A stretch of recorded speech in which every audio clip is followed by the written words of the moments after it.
ladies and gentlemen, and welcome once again to the CD Racoola Show. Today's show will be taking a little sneak peek at the 2019 film, The Wretched. It's been a long while since I did a witch film, and I love me some witches. Not that witch, you fools. That's Witch, the sandwich place. Yes. Now that's the witch we're looking for. Witches hold a special place in my little black, unbeating heart, as my ex-girlfriend was a swamp witch. Oh, look at that beauty. Could have been the love of my life.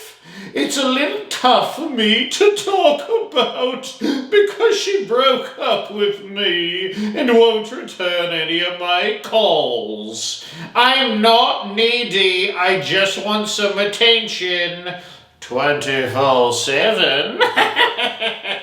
That's all I asked for, no biggie. Anywho, so the cool thing about this film to me was that the witch in this movie is more than just a witch, she's a creature. And that's my favorite kind of witch, a hideous creature that eats children for breakfast, lunch, and dinner. I wonder why all these witch films always have them eating the children.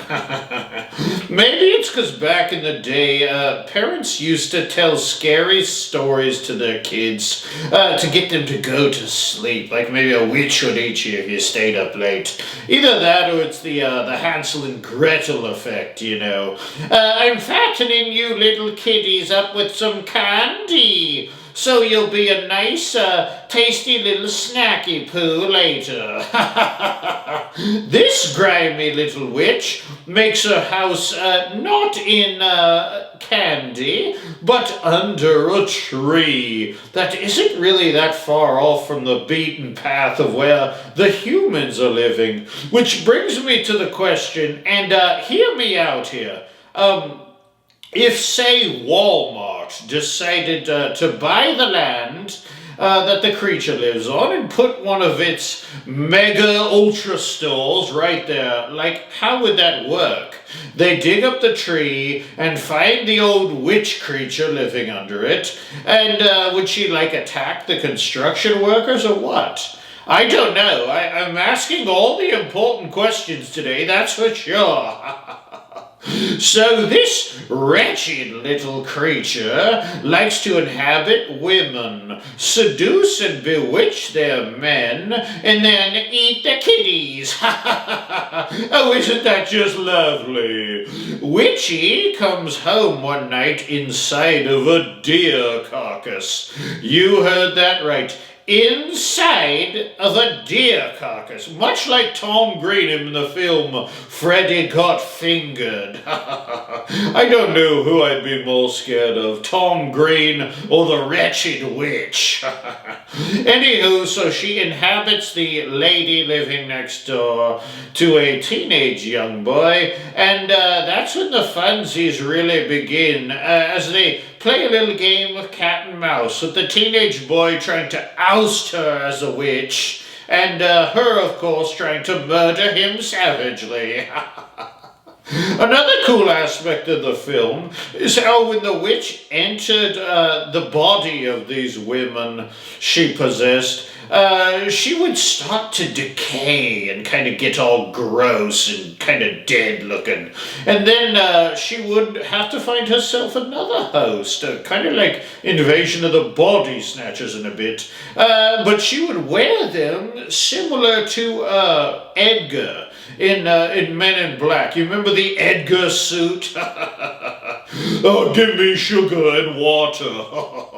That cockroach thing in Men in Black, that was actually pretty scary. Pretty darn creepy wearing that Edgar suit.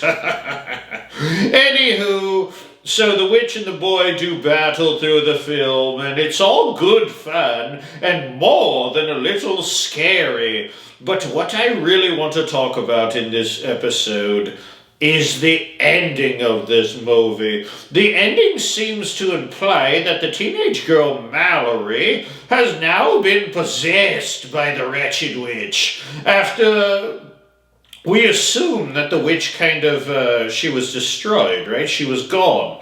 There are lots of theories on this, with some people saying she was a witch the whole time, Mallory was. Or she was a different kind of witch.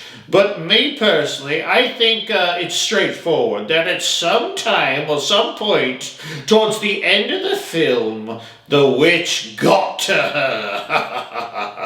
I feel like it's the most obvious ending, but it's also the ending that I like best because it means the bad guys won. Go bad guys! Score one for the monsters! You guys know I hate happy endings anyway. I like when the monster has some hope of survival. And you should too if you're a fan of this film, like I was in fact. Because if they survive, you know what that means, don't you? That means sequels! And I would like to see another Wretched film, starting right where this one left off, with Mallory, the young girl, possessed by the witch. I do think that this film is very, very scary, and deserves nothing but to take the elevator to the tippy-toppy of the old scarometer, as it gets nothing but fantastic marks from me. I would like to thank you for joining me here on this CD Racoola Show today, and if you could crawl out from under your treehouse and hit that subscribe button, I would be most grateful. Please do it.